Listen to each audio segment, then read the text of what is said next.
zero हानिदिउँ होइन zero हानेर त्यहाँबाट मिलाउनु ल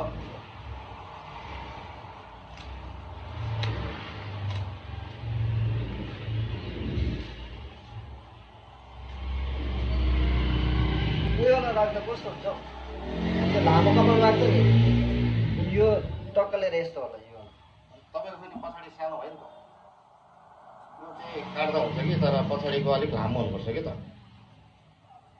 छोटो अब तपाईँको यो अहिले मिलाउनु गयो भने यो पातला छ अन्त यस्तो देख्छ कि यो पातला राम्रो यस्तो मुनि मुनि नै हाल्नु ठिकै छ नि त त्यो कलर यो अझै तपाईँको 2-3 दिनमा अझै डार्क हुन्छ घामले भेट्दा त्यहाँबाट चाहिँ यो सेट अझै कभर हुन्छ